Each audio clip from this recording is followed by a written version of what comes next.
అదే RTV app వార్తల్ని క్షణాల్లో చదివే అవకాశం ఉంటుంది. ఒక న్యూస్ పేపర్, ఒక టెలివిజన్ ఛానల్ మీ చేతుల్లో ఎప్పుడూ ఉంటాయి. ఇవాళ 515 అడుగుల ఎత్తులో ఉన్నాయి. ఇటువంటి పరిస్థితి గతంలో 2 సార్లు వచ్చేది. ఆ రోజు నేను పోయిన సార్ దగ్గరికి, అన్న మనకి నీళ్లు, రైతులేమో నీళ్లు కోరుతున్నారు, వాళ్ళకి అందుబాటులో ఉన్న మోటార్లు వాగులు వంకలతోని పెట్టుకున్నారు, ఆన్ చేసుకున్నారు, నడిచింది పొలం, పొట్టకొచ్చింది, ఈతుంది. ఈ దశలో ఒక్క తడి నీళ్ళు ఇస్తే కొన్ని లక్షల ఎకరాలు బతుకుతాయి, రెండో తడి నీళ్ళు ఇస్తే మొత్తం పొలాలు బయటపడతాయి, దాదాపు 3 లక్షల ఎకరాలు బయటపడే అవకాశం ఉంది. నేను రైతులతో మాట్లాడితే, మన అధికారులతో మాట్లాడితే ఆ కేఆర్ఎంబి ఉంది, వాళ్ళ పర్మిషన్ కావాలి.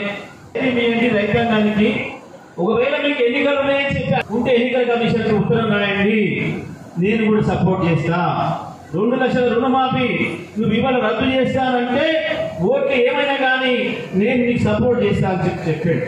నువ్వు ఉత్తరం రాస్తే నేను సిద్ధంగా ఉన్నా అని చెప్పింది. మీరు ఆనాడు నేను రైతు బంధు ఇస్తుంటే ఇయ్యొద్దు అని చెప్పి ఎన్నికల కమిషన్ లెటర్ రాసి రైతులకు ఇవ్వకుండా ఆపిరు. కానీ నేను కాపుతోని కాదు, నాకు రైతులు ముఖ్యం కాబట్టి, ఓట్ల కంటే నాకు రైతులే ముఖ్యం కాబట్టి నేను ఇవాళ ప్రభుత్వాన్ని సపోర్ట్ చేస్తా. 500 బోనస్ ప్రకటించండి, ఇప్పుడే ఇస్తా చెప్పండి, 2 లక్షల రుణమాఫీ చెయ్యండి అని చెప్పి కేసీఆర్ గారు అడిగింది రైతుల తరఫున. ఏం మాట్లాడారు? ఒక బాధ్యత గల ముఖ్యమంత్రి, మంత్రులు ఏం మాట్లాడాలి? ఇస్తే ఇస్తుందని చెప్పాలి, లేదా ఇవ్వమని చెప్పాలి. కేసీఆర్ను సాయంత్రం వరకు అడిగిన 200 తగ్గించాడు, అడగరాదిపోయింది. వీళ్ళే కూడా దొరుకుతాడు. అంతకుముందు అయిదాన్ని కాంతాన్ని పిలిచి మాట్లాడేటోడు. ఏం జరిగింది? ఇలా పెద్ద మొదలమేమో వీళ్ళు అధికారంలోకి వచ్చిన కానించి మిల్లర్లను పిలిచి భయపెట్టించి ఒకరొకరిని 1.5 నుంచి 2.5 కోట్లు వసూలు చేసి ఒక్కొక్క మిల్లు దగ్గర దాదాపు 100 కోట్ల పైగా వసూలు చేసి రకరకాల కారణాలు చెప్పి భయపెట్టించి వీళ్ళు పోయి మొత్తుకున్నారు. అయ్యా మరి మీరు మొత్తం తీసుకుంటారు, మరి ఇప్పుడు 27 మంది ఏమంటే మాతో యాడ్ అవుతుంది, 500 అన్న కట్టింగ్ పెడితేనే మీకు ఇచ్చినవి మేము బయటపడతాయి. మీకు ఇచ్చినవి మేము బయటపడాలంటే 500 అన్న కోత పెట్టాలి. ఏం జరిగింది? 500 బోనస్ అంటే నిజమే నమ్మినాం. డిసెంబర్ 9 నాడు సోనియమ్మ వచ్చి చెల్లించిపోతుందని చెప్పి, దాని తర్వాత ఆయన మళ్ళీ డేట్ మార్చేసి జనవరి 10కి ఇస్తా అన్నాడు, పోయింది. ఫిబ్రవరి 15కి ఇస్తా అన్నాడు, పోయింది. మార్చి 1కి ఇస్తా అన్నాడు, పోయింది. మళ్ళీ నిన్న దొంగ మాట, నిన్న మాట్లాడిన నెల 15 రోజుల తర్వాత నిన్న మొదటిసారిగా మళ్ళీ ఆలోచిస్తా. ఎన్నికల అక్కడ ఇదేనాడు ఏదో ఇవ్వలేదు, ఈ ఎన్నికల అక్కడ తీరినాక 4 ఏళ్ళ దాకా నా మీకే లేదని కూడా ఇస్తాడా? చూసాడా? మనకి నమ్మొచ్చా అయితే ఈ మాటలు? నెక్స్ట్ ఆపిరు, పొట్టకొచ్చి ఈయన సమయానికి ఆపిర్రు, అందుకే పోయినాయి మా పొలాలని చెప్పి రైతులు చెప్తున్నారు. ఇది వాస్తవం కదా? ఆ పోయిన పొలాలకు, ఎండిపోయిన పొలాలకు ఎకరానికి ఒక 25,000 పరిహారం ఇవ్వమని రైతులు అడుగుతున్నారు. దాంతోపాటు మీరు రైతు బంధు ఇవ్వలేదు కాబట్టి సకాలంలో ఆ రైతు బంధు ఇస్తే మాకు ఇబ్బంది లేకుండా ఉండే, మేము పెట్టుబడికి అప్పు పోయి అక్కడ లేకుండా ఉండే. రైతు బంధు ఇయ్యక బ్యాంకు పోయినాం, బ్యాంకు పోతే బ్యాంకోడు నువ్వే నాకు కట్టాలని చెప్పి నాకు తిరిగి నోటీస్ ఇచ్చిండు. రుణమాఫీ జరగలేదు కాబట్టి, ప్రభుత్వం చేయలేదు కాబట్టి మీరే బాగున్నారు, మీకు కొత్త లోన్ వచ్చేది లేదు, పాతదే మీరు కట్టాలని చెప్పి మమ్మల్ని నిలదీస్తున్నారు. అందుకే మేము ప్రైవేట్ వడ్డీకి పోయినాం, బయట వడ్డీలో తెచ్చుకొని మళ్ళీ వ్యవసాయానికి పెట్టుబడి పెట్టే దుస్థితి వచ్చింది. అందుకే వెంటనే మాకు రుణమాఫీ చేయండి అని చెప్పి రైతులు అడుగుతున్నారు. ఈ ప్రభుత్వం రుణమాఫీ ప్రకటించాలి అని చెప్పి అడిగాడు కేసీఆర్. దాంతోపాటు మీరు ఏదైతే ఎన్నికల ముందు చెప్పిండ్రో క్వింటాకు 500 బోనస్ ఇస్తామని రైతులు దాని కొరకు చూస్తున్నారు. ప్రతి రైతుకు పెట్టిన పొలం ఎంతో కొంత ఎండిపోయింది, ఆ మిగిలి పండింది ఏదైతే ఉందో దానికన్నా క్వింటాలకు 500 బోనస్ ప్రభుత్వం ప్రకటించాలి అని అడిగింది కేసీఆర్. వీళ్ళు ఏం అబద్ధం లేదు, వీళ్ళు ఏం అన్యాయం లేదు. కేసీఆర్ ఒక పూజ మాట ఏమన్నా అనలే, దాదాపూర అనలే, ఇంకొక మాట అనలే. కేవలం రైతులు ఏం కోరుకుంటున్నారో ఆ రైతు కోరికల్ని ప్రభుత్వానికి చెప్పండి. కేసీఆర్ లోపడేస్తాం, ఇంకో లోపడేస్తాం దగ్గర ఇంకో 4 రోజులు కరెంట్ మీద కేసులు పెడుతున్నాం. దేని పెడతారు? 24 గంటల కరెంట్ ఇచ్చినందుక కేసీఆర్ దేని పెడతారు? కేసు పెడుతున్నాం. అది 4 రోజులు జరిపారు. ఈ నెల నుంచి ఏం మాట్లాడుతున్నారు? ఏదో మా ఫోన్లు విన్నారు, మా ఫోన్ ట్యాప్ చేసిండ్రు, అందుకని కేసు పెడుతున్నాం. అసలు ఎవరిచ్చాడు నీ పరిపాలన ఫోన్? ఇది ఎక్కలేదు. నువ్వు ఎవరితో మాట్లాడుతున్నావు, ఏ మడతో మాట్లాడుకుంటున్నావు, నీ ముచ్చట మాకు ఏమవసరం? నీకే పనా పాట పోగిరిలో, నీ పోగిరిలో మాటలేదు అక్కడ మాకు ఏంది అసలు? కొద్ది రోజులేమో మా మాటలు విన్నారు, కొద్ది రోజులు అధికారులు విన్నారు అన్నారు. యాకరికి వచ్చే వరకే ఎవరు నమ్మతలేడని చెప్పి పెండ్ల మొదలు మాట్లాడుకునే ఇంటారా అని మొదలు పెట్టారు. ఎవరి పెండ్లం ఎవరు మొదలు మాట్లాడుకుంటుంటే విన్నాం మేము. ఏమవసరము? ఎవరు పెండ్లం వానికి ఎవరు కదా మాట్లాడుకోవడానికి. మీ పెండ్ల మొదలు మాట్లాడడానికి మాకేం మాట్లాడా? అంత సంగతి ఏమీ కదా, గత పనిమాలి పని అక్కర్లేదు కదా. అన్నీ ఉంటాయి, ఏ ఒక్కటి నిజం లేదు. లేని దాన్ని రాసి, లేని దాన్ని పేపర్లలో మీడియాలో చూపించి, ఇగో కరువు సమస్య బయట రాకుండా, కరెంట్ ఇయ్యలేని చేతగలుగుతారని బయట రాకుండా, కేసీఆర్ ఇచ్చిన మంచిని కూడా చక్కగా ఇయ్యలేని సంగతి బయటపడుతుందని చెప్పి ఈ దొంగ మాటలు మాట్లాడుతున్నారు. మేము మొదటి రోజు బాధాప్త అసెంబ్లీలో చెప్పినాం. హరీష్ రావు గారు, కేటీఆర్ గారు, నేను ముగ్గురు చెప్పినాం. మీకు ఏం అనుమానం ఉన్నా అన్ని రకాల ఎంక్వైరీ చేసుకోవాలి. ఊళ్ళలో సామెత ఉండే కొండ నవ్వి ఎక్కడ పడుతుండు వాడు అని చెప్పి, ఇప్పుడు ఇక్కడ ఎలుక కాదు కదా, దాని తోక కాదు కదా, దాని ఈక కూడా దొరకదు మీకు. కేసీఆర్ వెంట్రుక కూడా పీకలేరా మీరు? కేసీఆర్ వెంట్రుక కూడా పీకలేరు మీరు. ఏమి కాదు మీతోని. కేసీఆర్ మీలాగా కాదు. మా రైతుల పరిస్థితి ఏంది, మా దళితుల పరిస్థితి ఏంది, మా గిరిజనుల పరిస్థితి ఏంది, మా వెనుకబడిన వర్గాలు వృత్తులు ఎట్లా, మా గౌడ సోదరుల తాయిటాపుల పరిస్థితి ఏంది, మా ఫిషర్మెన్ పరిస్థితి ఏంది, మా యావ సోదరుల పరిస్థితి ఏంది, వాటి మీద ఆలోచన చేసింది. కానీ మీలాగా ఎప్పుడు ఎక్కడ ఎవరు జబ్బు కొట్టాలి, ఎవరిని ఎట్లా చచ్చిపోయిన రైతుల లిస్టు పంపు కేసీఆర్ నాకు అని అడిగింది. వాస్తవానికి ముఖ్యమంత్రి ఆయన కానీ ఉండాలి లిస్ట్. ఆ సోయి లేకుండా, ఓ తెలివి లేకుండా అడిగింది. కేసీఆర్ 24 గంటలు తీసుకోలే. కరెక్ట్గా 4 గంటలు కాకముందే రేవంత్ రెడ్డి ఇంటికి పంపిండు లిస్టు. కేసీఆర్ ఇంకో లిస్టు పంపిస్తున్నా చూసుకో, ఎంక్వైరీ చేసుకో, 200 లిస్టు పంపిస్తున్నాను పంపినప్పుడు ముఖ్యమంత్రి చూసుకొని లెక్క తప్పుంటే చెప్పాలి. 200 కాదు, 20 మంది తక్కువ ఉన్నారు, 30 మంది తక్కువ ఉన్నారు, 170 మంది నిజమో చెప్పాలి. లేదు కేసీఆర్ పంపిన లిస్టులో మొత్తం తప్పే, అలా చచ్చిపోయిన ఒక్క రైతు కాదు చెప్పాలి. కాకపోతే లేదా చచ్చిపోలేదు, 200 మంది బతికే ఉన్నారు అని చెప్పాలి. ఆ 200 మంది తీసుకొచ్చి చూపించాలి. కేసీఆర్ నువ్వు చెప్పింది అబద్ధం, నువ్వు ఆయన బతికే ఉన్నాడు. ఏది మాట్లాడాలి, ఏది చెప్పలేదు. చెప్పకుండా ఏం మాట్లాడాడు? కేసీఆర్ లాగూడ మిగతా, కేసీఆర్ లాగూడ మిగతాడు. రైతులకు చచ్చిపోయిన రైతులకి పరిహారం ఏమంటే కేసీఆర్ రైతులకు లాగూడ మిగతాడట. ఇక ఆయన చూసి ఈయన మన దగ్గర ఉండే రెండో మంత్రి కేసీఆర్ నువ్వు రెండవు, నువ్వు ఉండవు, నేను 100 మీటర్లో 100 పెట్టా, రైతు బంధు అంటే పొందబెట్టవా, నీళ్ళు ఏమంటే పొందబెట్టవా, రుణమాఫీ చేయమంటే కలుగుతావా? ఇదా ఒక ముఖ్యమంత్రి మంత్రులు మాట్లాడే మాట?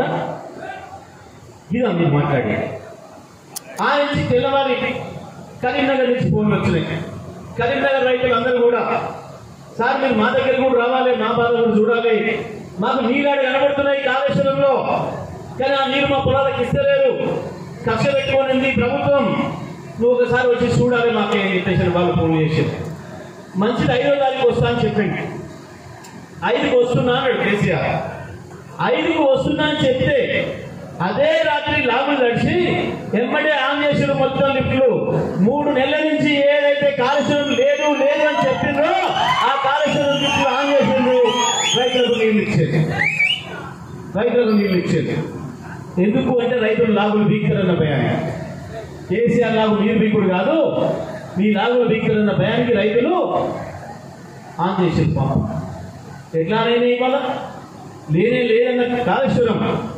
కేసీఆర్ కాళేశ్వరమే కట్టలేదు, కట్టినవి మొత్తం కొట్టకపోయినాయి, 1,00,000 రూపాయలు పోయినాయి, 1,00,000 కోట్లు పోయినాయని మాట్లాడిన దొంగలు అదే కాళేశ్వరం ప్రాజెక్టును మొత్తం అన్ని ప్లాన్ చేసి కేసీఆర్ వచ్చేవరకే నీళ్ళు ఉండాలి పొలంలో ఎండిపోయి కనపడొద్దని చెప్పి ఒక దొంగ డ్రామా చేశామని నెలకు 4,000 వస్తుందని ఇంకొందరు రకరకాలుగా వాళ్ళు ఇచ్చిన హామీలకు నమ్మిండ్రు, మార్చుకున్నారు. సంతోషం. ఒక రాజకీయ పార్టీ అన్నప్పుడు ప్రజలు ఏ బాధ్యత ఇస్తే ఆ బాధ్యత తీసుకోవాలని నమ్మే నాయకుడు కేసీఆర్ గారు.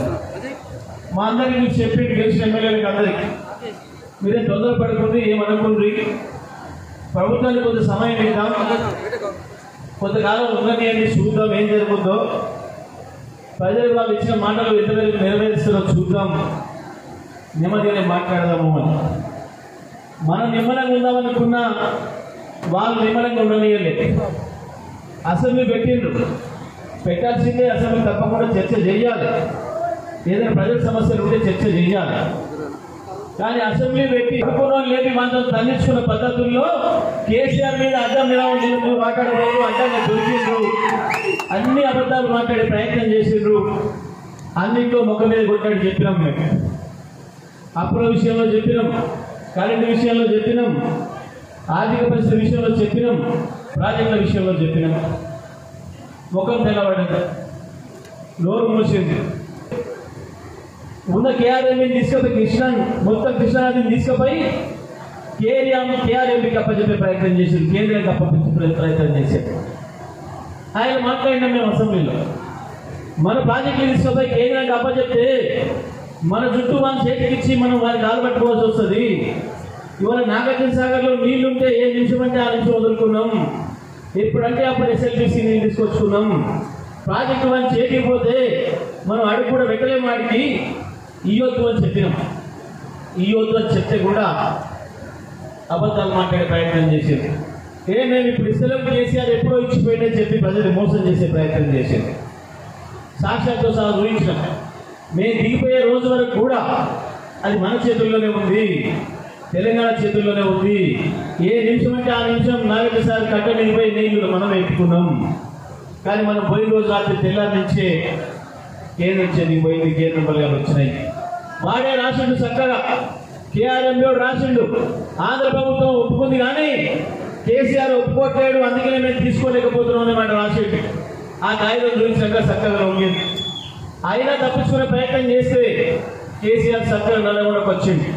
1,00,000 మందితో మీటింగ్ పెట్టి, బిడ్డ ఆపుదరా, తెలంగాణ ప్రాజెక్టులు తెలంగాణ పుంచుతురా, లేదంటే నేను రావాలా, కొట్లాడికి రావాలా అని అడిగితే గయ్యాల లాగులు దర్శి తెల్లారి లేదు ఇస్తలేమో మనమే ఉంచుకుందాము అని చెప్పి అసెంబ్లీలో తీర్మానం పెట్టేది. ఒకటొకటి మళ్ళీ మనం బయలుదేరితే మనం కేసీఆర్ కొట్టాడు తప్ప చేసే పరిస్థితుల్లో లేదు.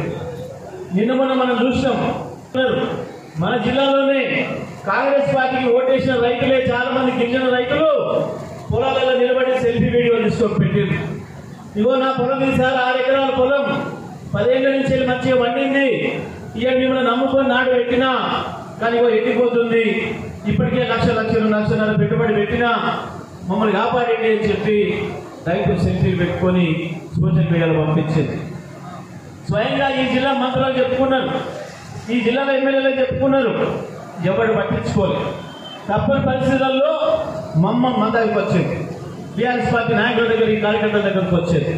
మీరన్న మా తరఫున కొట్లాడాలి, ఈ ప్రభుత్వం పట్టించుకునే పరిస్థితులు లేదు, ఓట్లు వేసుకొని బయటపడ్డారు, మా ముఖాలు చూస్తలేరు, ప్రతిపక్షంగా మీరు కొట్లాడాలని అడిగాను. మీరు చూసిన మనం అన్ని కూడా తిరిగినాం, జిల్లాలో ఉన్న అన్ని నియోజకవర్గాలు తిరిగినాం, ప్రతి చోట కూడా ఎండిపోయిన పొలాల పరిస్థితి చెప్పినాం, ప్రభుత్వానికి చెప్పినాం, జిల్లా మంత్రులకు చెప్పినాం. ఏం చేసినా కథలే, దున్నపోతు మీద వానబడ్డ పద్ధతిలో ఉన్నారు. చివరికి కేసీఆర్ గారు బయటకు వచ్చేది, తెలంగాణలో 100 రోజుల్లోనే 200 మంది రైతులు చచ్చిపోయారు, ఈ పరిస్థితి ఇట్లే ఉంటే వేలాది మంది చచ్చిపోతారు, 100 రోజుల్లోనే ఈ పరిస్థితి తిరగబడుతుందని నేను అనుకోలేదు. 10 ఏళ్ళు నిర్మాణం చేసిన రాష్ట్రాన్ని, 10 ఏళ్ళు నిర్మాణం చేసిన వ్యవసాయ రంగాన్ని నాశనం చేసేవారు వీళ్ళు దొంగలు, నేను రావాలి తప్పదు అని చెప్పి ఆరోగ్యం బాగలేకపోయినా బయలుదేరి జనగాం నుంచి, పాలమూరు నుంచి సూర్యాపేటకు వచ్చి 5 అడుగున రైతులు కలిసేది, ఎండిపోయిన పొలాలు చూపించారు. సార్ అడిగిన వాళ్ళని, నీకు ఏ కావాలో చెప్పండి, మీరు ప్రభుత్వాన్ని ఏమడుగుతున్నారో చెప్పండి, మీ తరఫున నేను మాట్లాడతా, మీ గొంతుగా నేనే మాట్లాడతా, మీ బాధలు వినిపించడానికి నేనున్నా, తప్పకుండా ధైర్యంగా ఉండండి అనే మాట చెప్పింది. వాళ్ళు చెప్పిన మాట అడిగాడు. సూర్యాపేటలో మీడియా పెట్టి, మీ ప్రెస్ పెట్టి కేసీఆర్ గారు మాట అడిగింది. రైతులు పొలాలు నాటబెట్టుకున్నారు, మీరు 3 టన్నులు నీళ్ళు ఇచ్చిండ్రు. మరిన్ని వీడియోస్ కోసం ఛానల్ ని సబ్స్క్రైబ్ చేయండి, లేటెస్ట్ అప్డేట్స్ కోసం వాట్సాప్ ఛానల్ ని ఫాలో చేయండి, అండ్ లింక్ డిస్క్రిప్షన్ లో ఉంది.